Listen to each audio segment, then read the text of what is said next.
besties, welcome to or welcome back to the channel if you guys are seeing my face for the first time. Hi, my name is Maya and I like to talk about books here on the internet.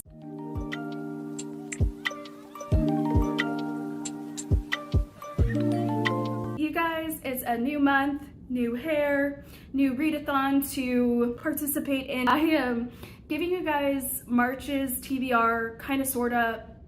We'll get into it today because next week I want to be able to wrap up all of last month, but I want to make sure that I actually finish the book that I am claiming that I read for last month by making sure I read it in the last week of the last month. Is that making sense? Basically, I had a TBR of 4 books and I am on number 3.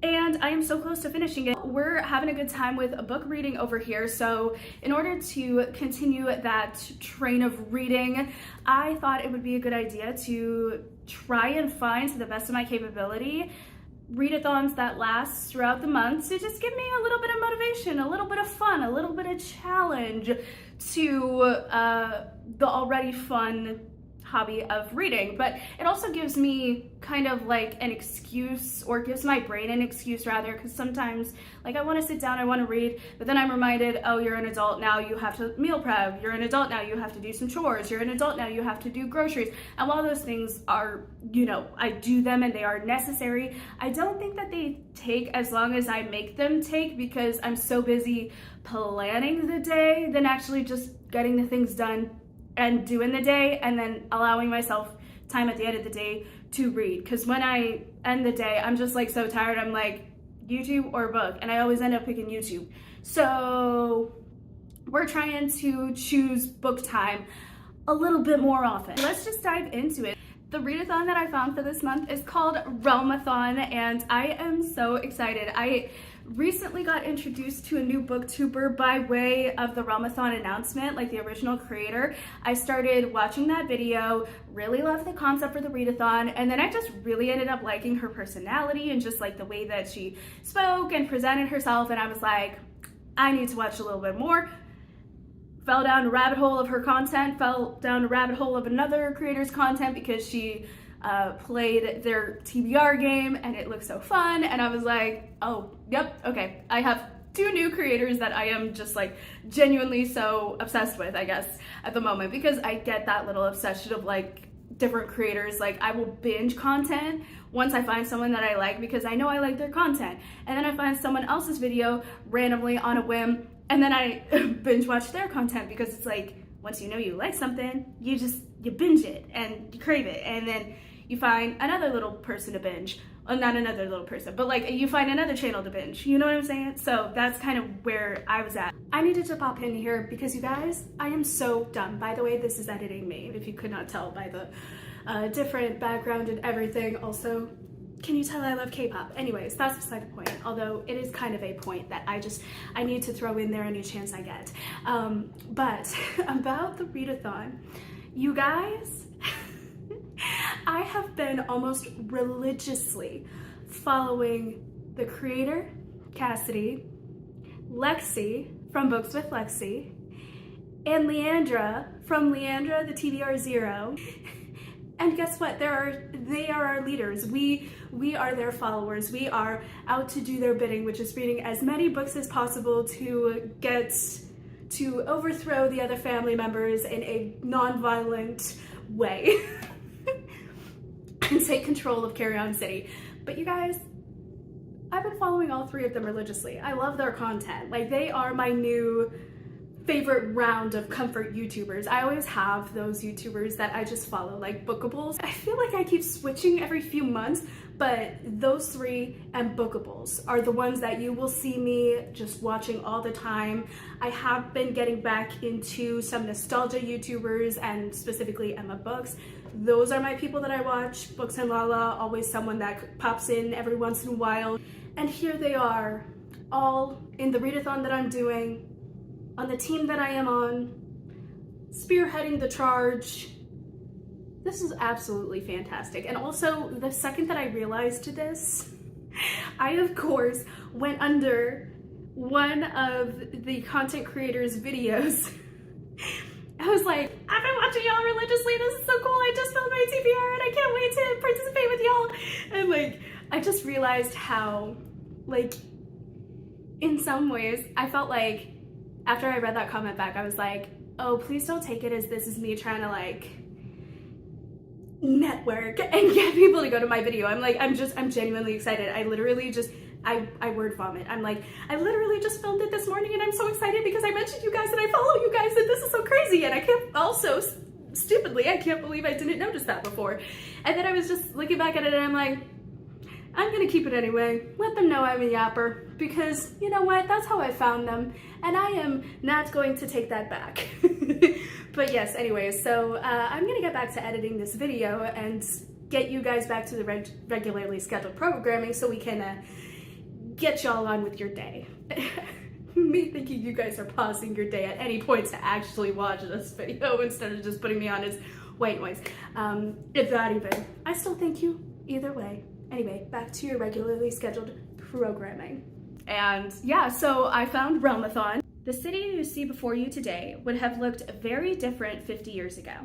Over the last 50 years, 4 families have taken an interest in this city's success and have made themselves pillars to the community.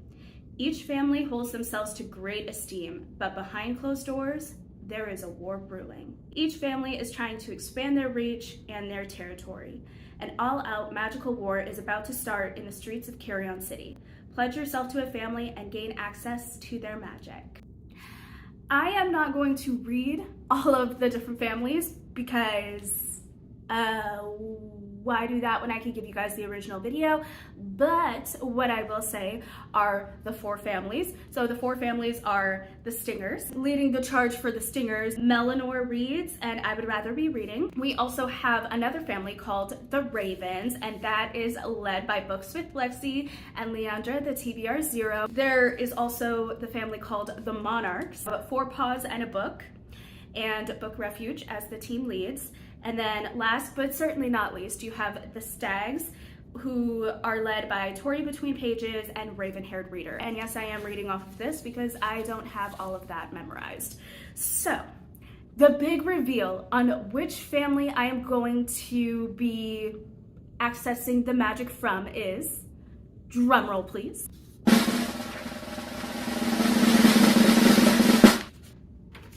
the Ravens. Yay! And I want to read you guys the Ravens' little spiel. Well, not spiel, that's inaccurate. More description. If you guys want further, again, I will leave the original video linked in the description box down below. I am really trying to sell this here because I really want you guys to subscribe to the original creator of this entire thing because she is awesome and she deserves all the love. So please go to her channel, subscribe. Click off this freaking video and go and subscribe right now. You don't even have to come back. Alrighty, so the Ravens control the underground. On the outside, they have a few very profitable, legitimate businesses. They own most of the downtown strip, the restaurants, the nightclubs, the casino, but their real business is the things sold under the table on the black market. We're basically the mafia. That is so hilarious. I'm sorry, there's more, but like, that thought alone is so hilarious. Like, look at me. Do I look like I'd be a part of the mafia? Actually? Legit question. Anyone who comes across this video, please do tell me in the comments below. Do I look like I could be a part of the mafia? Like, legit. I won't be offended by you guys saying no. Like, we all know it's a no. Alrighty, anywho. So, this is the one and only chance I get. Anyway. The Ravens creep in the shadows. Their magic is always a gift of sight. They may be able to make illusions, change the way they look, and go invisible. Do you know how many times I have wanted that superpower? Especially in high school? Okay. The magic is different for everyone, but always is something about vision changing. Ravens are good secret keepers and typically like to work alone, but can have a select few they trust. They are good at flying under the radar and watching before acting, typically. They are also quick thinkers and very adaptable. Again, our team leads are Books with Lexi and Leandra, the TBR 0. Our prompts for our team, because each team has 2 prompts, you only have to, I think, fulfill 1. There's a whole, by the way, whole Google Docs about how it works, any frequently asked questions, the actual scoring system, so like page-wise, you have less than 200 pages, you get 0 bonus points. You get 20 bonus points for 201 to 400 pages. 401 to 600 is 40 points. 601 to 800 is 60 points. And then greater than 801, which, good gracious heavens to Bessie, bless your heart and soul, whoever does that, is 80 points. There are also other points, like points for your team and points to be taken away from other teams, which I like those. And you can do multiple prompts for one book. So I'm hoping there's quite a fair few prompts in the books that I have, and I am very excited. By the way, that would have actually been such a very good segue, but there's still more that I wanted to say on the prompts, because our team prompts were to find a book you found on a list, any list online, but you cannot make your own, which I like that, because you could definitely do a lot with that. Hey, we do operate in the black market. That wouldn't be putting it past us, right? And then also a book with a character hiding a secret, which tends to be quite a fair few books, so we are not lacking in options. So that's fantastic. So let's talk about the options. Hey, still a good enough segue. What I am going to do for this month is I am going to be using a random wheel generator. Now, I was going to do a roll the die type of situation and kind of do one of those, I pick a huge stack of books and then I will roll the die, and then whatever the number is, I will count 1, 2, 3, 4, 5, 6, 7, 8, 9, 10, 11, 2, however large, and then I would read the book that that number landed on, kind of like a version of MASH, but like with books. And I'm still considering doing that, not gonna lie, but I thought I would do a wheel generator this time. I kind of want to do multiple different types of games, if you will, throughout the year, and this just sounded like it would be more conducive to a wheel generator. Let's just put it that way. So I will give you guys the options because there are quite a lot. This is not everything that I'm thinking of reading this month. I know myself, okay? I read 1 book in January and tentatively 3 books in February, okay? So I do know myself, I do know my reading capabilities here, but I wanted to have options and I also wanted it to be conducive to that wheel generator. So let's get into the book, shall we? I'm just gonna rapid fire all of the books that I would like to pick from, and then I am going to actually do the first spin here with you guys today on this video, and we will see what book will start us off for the new month and this amazing readathon, okay? First stack, we have The Astonishing Color of After by Emily X.R. Pan. Yes, sometimes I will forget the author, so I will have to look at the book. 9 Liars by Maureen Johnson. This is a continuation of the Truly Devious series, and a series that I definitely want to complete. Scythe by Neil Shusterman. Again, another series. I just, you know, I'm going with it. I'm saying yes, series is a thing this year. Grimm's Fairy Tales by the Brothers Grimm, and this one is an illustrated edition, and I just feel like I'm going to pick this up regardless and just do like a little fairy tale sprinkled in here or there to just kind of like get me to be not stressed by the amount of books that I can choose from. So this actually, you know what, I'm gonna do that. This isn't even gonna be a part of the wheel generator. I'm just gonna read it throughout the month as like a little palette cleanser of whatever reads I have. So we're just gonna do that. Yeah, I like that idea. 6 of Crows by Leigh Bardugo, and this book should look familiar if you guys have seen my last TBR video, because this was a part of my February TBR for Forensic February, and I just want to make sure I get to this book. Quite frankly, I hope this is the first book that I get, but I'm leaving it all up to chance, so we shall see. I would love to read the duology this year. That is a goal for me, so at some point, sometime, somewhere, some way, I'm gonna read it regardless of whether or not fate wants me to. All right. Then we have stack 2, which is slightly chunkier. We have the iconic to literally all of the bookish community, Fourth Wing by Rebecca Yarros. And, by the way, isn't that amazing? Daisy Jones and the Six by Taylor Jenkins Reid, a favorite of BookTube in ages past. Check and Mate by Ali Hazelwood. I'm not typically a romance reader, but hey, I am willing to try anything once, okay? Yeah. Yeah. I love this next one. Pet Sematary by Stephen King. This would be the first kind of foray into the Stephen King world, and I really, really want to read all of his books. Like, I do want to make it my mission in life to read Stephen King. He's like Edgar Allan Poe for me, for younger me. Like, younger me loved Edgar Allan Poe. Don't look too into it, okay? I'm not going to either. Don't worry, I talked about it in therapy. So, so I loved Edgar Allan Poe as a kid, and I don't know, like, I put them on the same kind of level just from what I hear about Stephen King and his writings and the way that he writes too. I'm very excited because I also didn't know he wrote the book The Green Mile. Now, I saw the movie. I did not know that it was actually based on a Stephen King book, or rather that Stephen King wrote a book that was adapted into that. So I am very excited. I am intrigued. I wanted The Green Mile to be one of the first, but I don't know, man. Something about this cover just drew me in, and I was like, we're doing this one. It's also not as chunky as it, because it is a very big boy, and I am terrified of big boy reads, okay? There, I said it.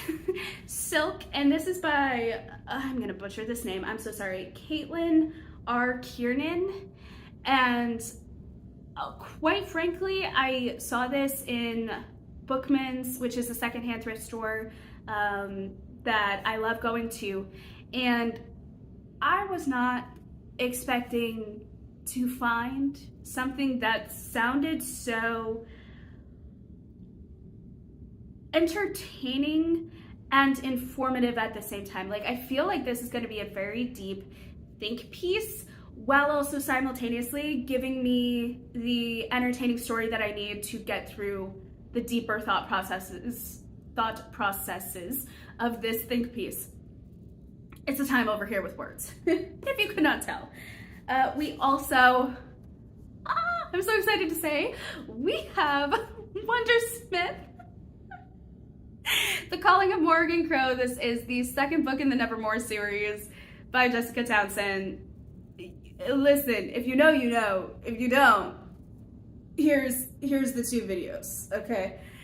And I still had so much to say. And what I made the mistake of doing maybe was comparing it to Harry Potter, because here's the thing, while there are Harry Potter elements, when you actually read about the author and this world, you're just like, okay, clearly, yes, there is heavy inspiration, but it is its own thing. And as you read, you understand it's its own thing. It's not one of those spin-offs that is just so, makes you want to cringe. Like, I'm sorry.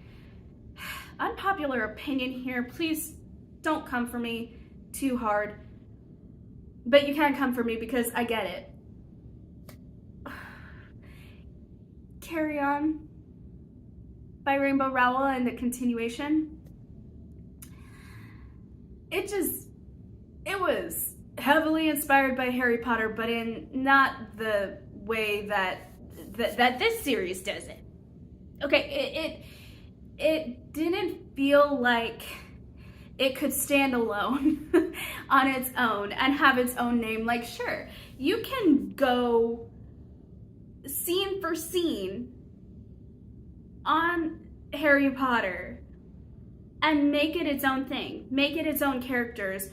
And I feel like it was trying too hard to do that, but not giving enough credit and respect to the fact of, we are doing this like this. And it's not even like it went scene for scene. It went like random scene for random scene. It's like when TV shows, and specifically like, the old-timey movies like Friends, Golden Girls, Seinfeld,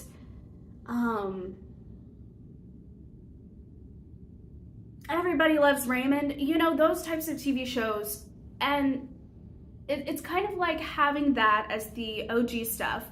And then it's kind of like trying to take that type of humor, that type of actor-actress chemistry, or on-screen chemistry rather. Let's just make it gender neutral because, you know, you had a bunch of different people. And trying to take from the original just the bare bone structure without any of the substance. Honestly, it's kind of like Mean Girls and Mean Girls 2. Like Mean Girls, okay, it's kitschy, it's cliche, but there are layers.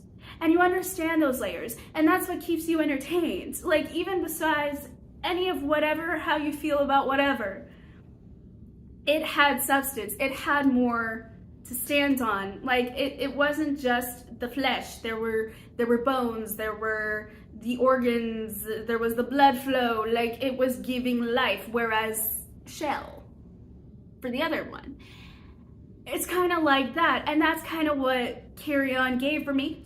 Again, you can come for me, don't come for me too hard, okay? I am a sensitive human being. Anyway, yeah, but that's kind of what it was. This one though, this one could stand on its own and have its own life. And it is, so yeah. Anyway, sorry, not sorry for that tangent actually, because quite frankly, yes, I'm sorry that I took up all of that time to do that, but I'm not sorry that I said it because it was poignant. Anyway, last but certainly not least, we have House on the Cerulean Sea by TJ Klune. This was actually its sequel, I think.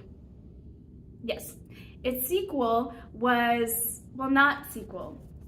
Its continuation was on your favorites for 2024 on the Goodreads Choice Award winners. So I'm like, I want to read that. And I'm honestly, can I be 100% transparent with y'all? Not that I am not already, but I always see this in Barnes & Noble and I have always wanted to get it and I never pick it up. And I was about to say I don't know why, but I think I got the answer immediately as I was starting to say I don't know why. I think it's because I had only a set limit. Now granted, I still have a set limit of money, okay? I'm not rolling in it, but I do have more money that I can set aside now because now, you know, the strict budgeting, the strict everything has led to what I wanted to get, which was the apartment, paying off debt, and kind of building a budget that is conducive to a lifestyle that is a little bit less strict with the monies, but also is still like comfortably still keep it on going with the savings, still keep it on going with the emergency fund, still keep it on going with the XYZ thing that you need for basic survival skills, and then being able to like do fun things and give to other people. So, you know, all of that. And not that those two things are mutually exclusive. But anyways, I digress. That being said, I have always seen this book. That's where we got off. I've always seen this book around and I never picked it up because there was always that one other option that I'm like, that would be something that I want to read. Like, I know I want to read that. Like, whether or not it actually ends up being a good choice or not, that's for future me. But, you know, I do still look at this and I'm like, I wish, and then I got.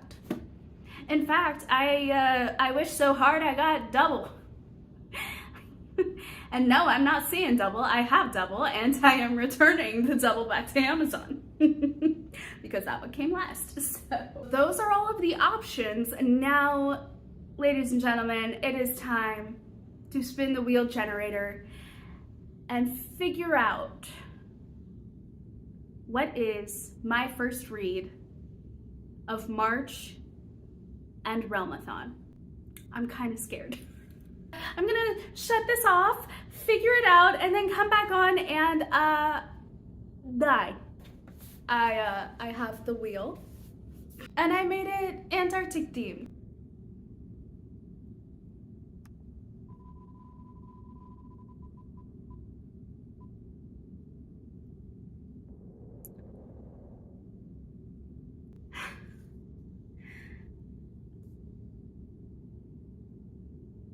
Okay.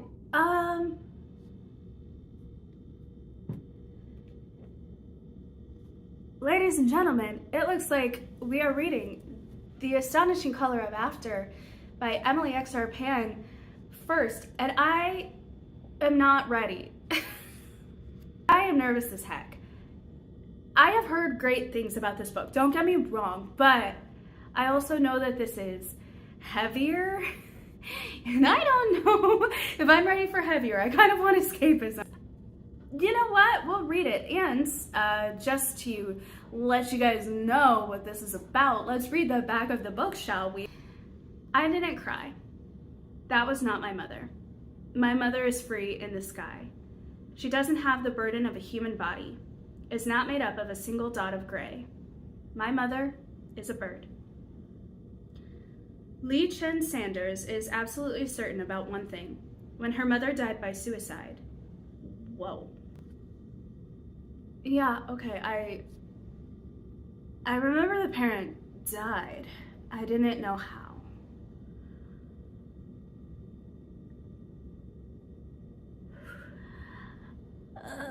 You sure you did right by me, Spinner? Okay, let's keep going. She turned into a bird.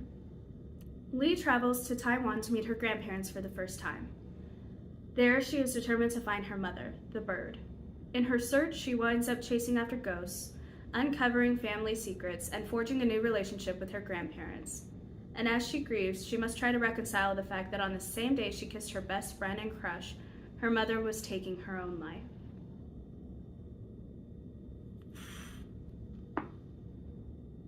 Oh my.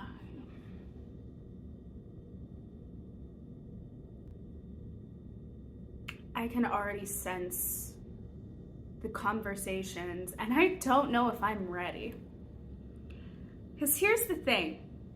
I have seen a lot of death in my life and have experienced it personally, and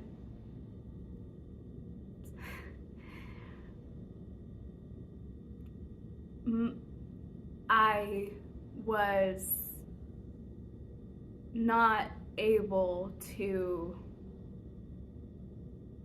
reconcile certain things with certain people, and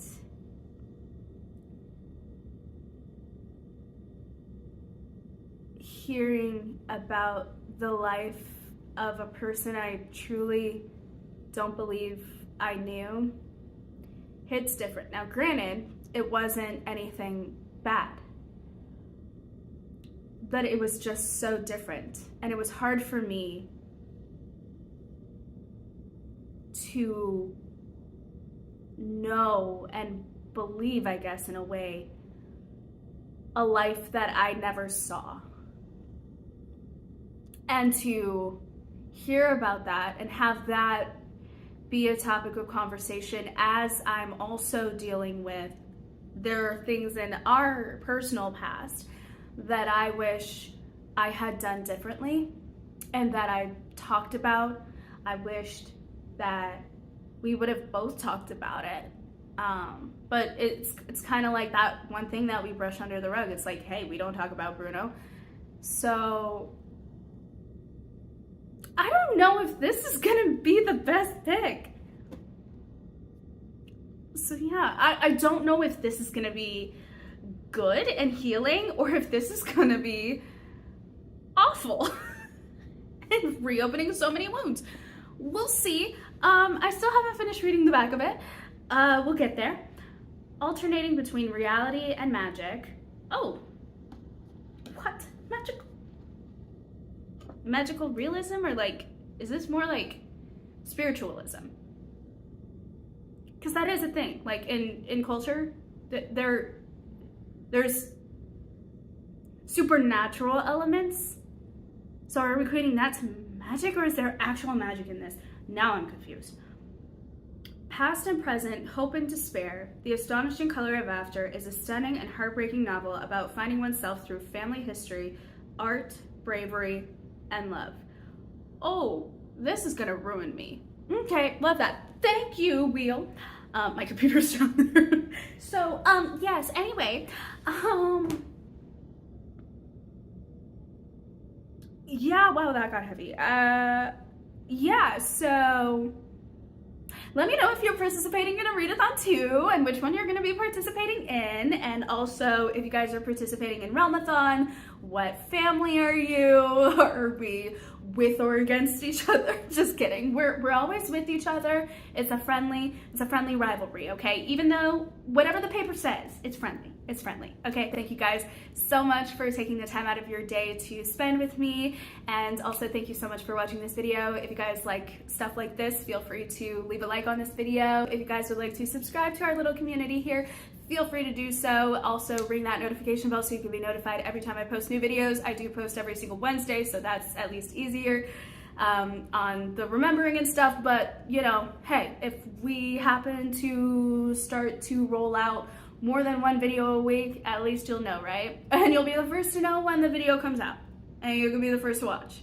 Thank you guys so much for watching, and thank you guys so much for being the best bookish bestie that ever was, is, or ever will be. I'll see you in the next video. Bye.